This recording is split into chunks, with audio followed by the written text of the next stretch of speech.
खबरों में आगे बात करते हैं, जहां पर न्यूज वन इंडिया पर भोले बाबा से जुड़ा बड़ा खुलासा हुआ है। खुद की सुरक्षा के लिए बाबा ने तैयार की थी ब्लैक कैट आर्मी। 3 लेयर की सुरक्षा में तैनात रहता था ये स्वयंभू बाबा, जहां पर दौरान बाबा की सुरक्षा में तैनात थे 3 दस्ते: गरुण योद्धा, नारायणी सेवा और हरिवाहक। गरुण योद्धा काली और फौजियों वाली ड्रेस पहनते थे। नारायणी सेवा के सुरक्षा गार्ड गुलाबी और पोशाक में यहाँ रहते थे। वहीं हरि वाहक भूरे रंग के पोशाक पहनकर रहते थे, टोपी पहनते थे। बाबा के सबसे नजदीक रहती थी गरुण कमांडो, जहां पर गरुण कमांडो में सबसे ज्यादा महिलाएं तैनात होती थी। महिलाओं की उम्र भी 18 से 25 साल के बीच है। ब्लैक कैट कमांडो का दस्ता बाबा के साथ चलता था। हर एक दस्ते में 20 गरुण कमांडो होते थे और जिनमें से 10 से ज्यादा महिलाएं होती थी। बाबा के सबसे पास की अगर बात करें तो सुरक्षा घेरा महिलाएं संभालती थी। नारायणी सेवा की टुकड़ी में भी 50 सेविकाएं होती थी। हरिवाहक की टुकड़ी में भी 25 से 35 सेविकाएं होती थी। और महलनुमा आश्रम में एक तहखाने में रात गुजारता था ये बाबा, जहां पर सुरक्षा में तैनात रहती थी महिला गरुण की कमांडो। तो बड़ी अपडेट आपको दे रहे हैं इस पूरे मामले को लेकर, जहां पर बता दें कि महिलाओं की उम्र भी 18 से 25 साल के बीच की होती थी, जो बाबा को संभालती थी। यानी कि 3 टुकड़ियों में इनके कमांडो रहते थे। ब्लैक कैट कमांडो का दस्ता बाबा के साथ चलता था। इतना ही नहीं, हर एक दस्ते में 20 गरुण कमांडो होते थे, जिनमें से आपको बता दें कि महिलाएं सबसे ज्यादा, जिसमें से 10 से ज्यादा तो महिलाएं ही होती थी इन पूरे कमांडो में। यानी कि ये जो टुकड़ियां होती थी, बाबा की सुरक्षा भी महिलाएं ज्यादा करती थी। बाबा के सबसे समीप का सुरक्षा घेरा महिलाएं संभालती थी। इतना ही नहीं, नारायणी सेवा की टुकड़ी में 50 सेविकाएं होती थी। तो इस वक्त की बड़ी अपडेट आपको दे रहे हैं, इस वक्त की बड़ी खबर आपको बता रहे हैं, जहां पर हरिवाहक की टुकड़ी में 25 से 35 सेविकाएं होती थी। तो महलनुमा आश्रम में एक तहखाने में रात गुजारता था ये बाबा। तो सुरक्षा में तैनात रहती थी महिलाएं जो गरुड़ कमांडो थी, यानी कि 3 टुकड़ों में। न्यूज वन इंडिया पर भोले बाबा से जुड़ा इस वक्त का बड़ा खुलासा हम आपको बता रहे हैं। एक बड़ा खुलासा हुआ है, जिसमें से खुद की सुरक्षा के लिए बाबा ने तैयार की थी ब्लैक कैट आर्मी। और इस ब्लैक कैट आर्मी की अगर बात की जाए, 3 लेयर की सुरक्षा में तैनात रहता था स्वयंभू ये बाबा, यानी कि 3 लेयर की सुरक्षा इसके पास, जिसमें से बाबा ने अपनी ही सुरक्षा बना रखी थी। जैसे बाबा की सुरक्षा में तैनात थे 3 दस्ते। इन दस्तों में आखिरकार क्या था? गरुण योद्धा, नारायणी सेवा और हरिवाहक। तीनों की अलग अलग यूनिफॉर्म होती थी, तीनों का अलग अलग कार्य होता था। वरुण योद्धा जो है, माफ कीजिएगा, गरुण योद्धा जो है वो काली और फौजियों वाली ड्रेस पहनकर रहते थे और ये बाबा के सबसे ज्यादा करीब होते थे। नारायणी सेवा, इसमें सुरक्षा गार्ड गुलाबी पोशाक में रहते थे, जैसा कि आप तस्वीरों में भी देख रहे हैं। हरिवाहक भूरे रंग की पोशाक पहनते थे और टोपी लगाते थे।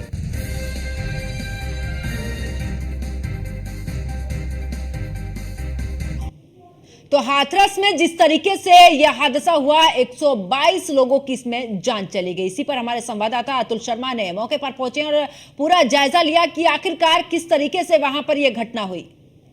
की घटना का आंखों देखा हाल देख सकते हैं। जिस तरह से 122 लोगों की जान गई, 108 महिला और बच्चे, 2 लोगों की यहां पर जान गई है। लेकिन ढोंगी बाबा के लिए ये कमरा तैयार किया गया था। कहा जा सकता है कि ढोंगी बाबा के लिए अस्थायी ये कमरा बनाया गया। यहां पर तोड़फोड़ की गई है। जो यहां पर लेटरिंग है और जो सीट लगी हुई है उनको तोड़ा गया है। कहा जा सकता है कि जिस तरह से यहां ढोंगी बाबा के लिए व्यवस्था की गई। दूसरी तरफ एक बड़ी चीज न्यूज वन इंडिया आपको दिखाएगा, जिस तरह से ढोंगी बाबा के बैठने के लिए यहां पर ये सिंहासन लगाया गया था। इस सिंहासन पर बैठ करके ढोंगी बाबा ने लगभग 2 लाख से 2.5 लाख लोगों को संबोधित किया, उनको प्रवचन दिया और उसके बाद बाबा अपनी गाड़ी लेकर के यहां से निकला था। लेकिन कहा जा सकता है कि इस चेयर पर बैठ करके, इस सिंहासन पर बैठ करके ढोंगी बाबा ने प्रवचन दिया था। ये वो सोफे हैं जिन पर बाबा बैठकर चाय नाश्ता करता हुआ नजर आया था। दूसरी तरफ अगर बात की जाए, इसी मंच से बाबा ने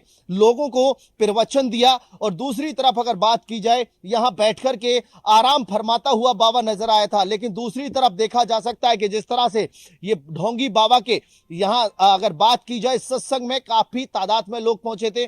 प्रशासन से 80,000 लोगों की अनुमति ली गई और अगर बात की जाए हकीकत में कई लाख लोग यहां पहुंचे, जिसके चलते महिलाओं में अफरा तफरी का माहौल हुआ। बाबा के वॉलंटियरों ने यहां से जबरन महिलाओं को धक्का मारकर निकाला और धक्का मारकर निकालने में बड़ा हादसा हुआ। 122 लोगों की जान गई। दूसरी तरफ बाबा के बैठने के लिए यहाँ पर ये व्यवस्था की गई, रेस्ट रूम बनाया गया। और दूसरी तरफ अगर बात की जाए, बाबा के वॉलंटियरों ने यहाँ पर बैठने के लिए, सोने के लिए अपनी व्यवस्था अलग झोपड़ी बनाकर की थी। लेकिन सवाल ये खड़ा होता है कि जिस तरह से बाबा अभी तक फरार है, अभी तक बाबा की तरफ से किसी भी तरह की कोई प्रतिक्रिया नहीं दी गई है। कहा जा सकता है कि जिस तरह से हादसा हुआ है, हादसे के बाद कहीं ना कहीं अभी तक बाबा फरार है, पुलिस बाबा की तलाश कर रही है। लेकिन दूसरी तरफ अगर बात की जाए, अभी तक बाबा का कोई सुराग नहीं लग पाया है। बाबा के अगर आपराधिक इतिहास की बात की जाए, काफी लंबा आपराधिक इतिहास है। दूसरी तरफ अंधभक्ति में डूबने वाले यहां पर लोग, 122 लोगों की जान गई है।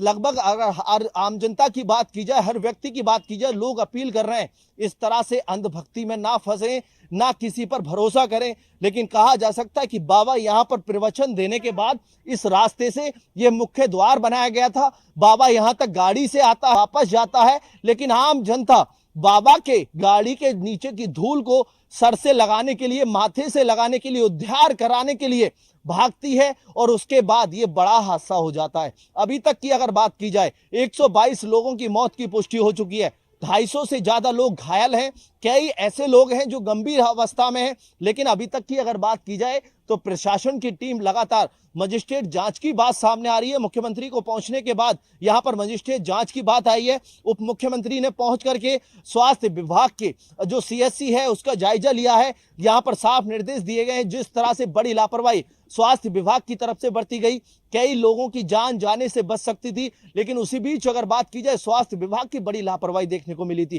कहा जा सकता है कि यहां पर यह बड़ा हादसा हुआ, हादसे में 122 लोगों की जान गई। न्यूज़ वन इंडिया पल पल की अपडेट दिखा रहा है कि जिस तरह से ढोंगी बाबा का यहां पर सत्संग होता है, ढोंगी बाबा यहां से फरार हो जाता है और पुलिस इस वक्त अगर बात की जाए ढोंगी बाबा को गिरफ्तार करने की बात करती है।